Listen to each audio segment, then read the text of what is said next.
धारावीच्या पुनर्विकासासाठी स्थानिक लोकांकडून होळी आयोजित करण्यात आलेली आहे। हा पुनर्विकास सुरळीत व्हावा यासाठी खास दिगंबर नाईक यांच्याकडून आहे हे खास गारणं घालण्यात येणार आहेत। राहुल शेवाळे जी आहेत, संकासूर आहेत, कोळी बांधव देखील इकडे आहेत, स्थानिक लोक आहेत, वारकरी बांधव आहेत आणि ही होळी आयोजित केलेली आहे इकडच्या स्थानिक लोकांकडून।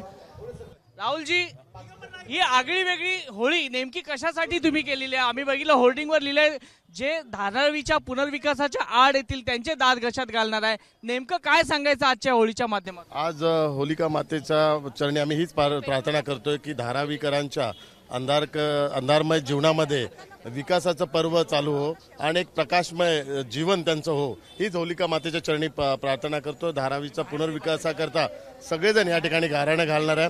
गेले कित्येक वर्ष धारावीकर ज्या पुनर्विकासासाठी वाट बघत आहे आणि धारावीकरांना पुनर्विकास हवा आहे, तर होलिका मातेला आम्ही हीच प्रार्थना करतोय की धारावीचा पुनर्विकास व्हावा आणि धारावीकरांच्या अंधारमय जीवनामध्ये एक प्रकाश पर्व चालू व्हावं।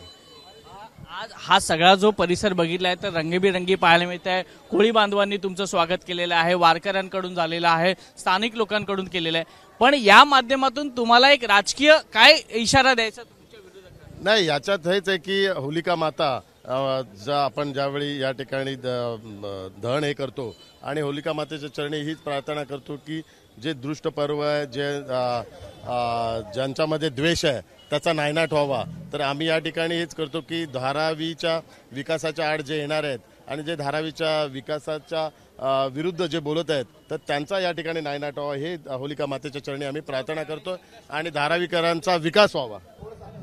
दादा, ज्या गाऱ्हाण्यासाठी तुम्ही प्रसिद्ध आहात त्या होळी मातेला आज तुम्ही काय गारणं घालणार आहात धारावीकरांसाठी? नाही, जनरल कसा की मी ज्या गाण्यासाठी फेमस आहे त्याच्यासाठी मी येऊक नाही। माझे अत्यंत जवळचे मित्र आणि आता जे खासदार आहेत राहुलजी शेवाळे, ते असं म्हणाले की आपण गावात ह्या वर्षी तू जाऊक नाही तर धारावीत ये आणि धारावीचं कोळीवाडो हे सुद्धा आमचं गावच आहे, तर त्याच्यासाठी मी हैसर येलोय आणि मी परंपरेप्रमाणे गाणं घालते। सगळ्यांनी मोठ्यानं होय महाराजा म्हणायचा, जो होय महाराजा म्हणायचा आणि जो म्हणाचो नाही ते का पुढच्या वर्षी ह्याच्यातलो बत्तासो नाही।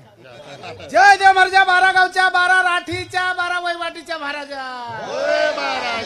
सालाबाद प्रमाणे आमच्या धारावीमध्ये हो होळी पौर्णिमेचा उत्सव मोठ्या जल्लोषात आणि उत्साहात चालू आहे महाराजा। एका सगळे आमचे धारावीकर प्रसन्न मुद्रेन हैसर हजरत महाराजा।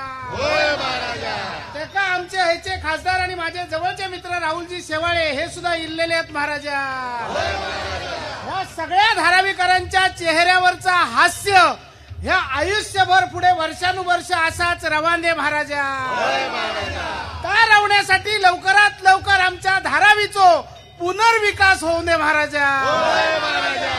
आता ह्या आमच्या होळीच्या उत्सवात पालखी नाचवली जात हा आणि त्याच्यात 64 कलांचो अधिपती गणपती बाप्पा आणि त्याच्याबरोबर एका घराची प्रतिकृती ठेवलेली आहे महाराजा।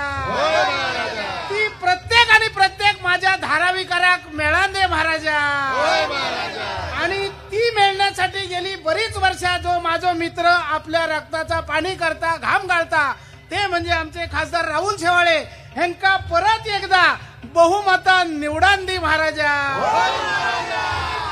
आणि सगळ्यांचा विकास होऊचा असा वाटत असत तर परत एकदा मोदी सरकार आणि शिंदे सरकार येऊन त्याच्यात आमच्या ह्या मित्रा कॅबिनेट मिनिस्टर कर रे महाराजा। जर समजा कोण उभं तर आडवं कर, आडवायला तो उभं कर, वडाची साल पिंपळाक लाव, पिंपळाची साल वडाक लाव, त्याचे दात त्याच्या घशात घाल रे महाराजा। अंधार मेळाचा आणि 12 पाचाचा गणित 1 कर 1चे 21 कर 5चे 25 कर असलेल्या नसलेल्या सगळ्या धारावीकरांका सुखी ठे आणि परत एकदा सांगतोय की माझ्या मित्राक खासदार की बरोबर कॅबिनेट मिनिस्ट्री पण मिळान दे रे महाराजा। धन्यवाद। या गाऱ्हाण्यामध्ये धारावीच्या पुनर्विकासाबरोबर धारावीचे जे खासदार आहेत त्यांना येणाऱ्या सरकारमध्ये कॅबिनेट मंत्री मिळू दे असं देखील ह्या होळीकडे गाऱ्हाणं घातलेलं आहे। कॅमेरा पर्सन रुपेश शिलारसह वैभव परब, एबीपी माझा, मुंबई। एबीपी माझा, उघडा डोळे बघा नीट।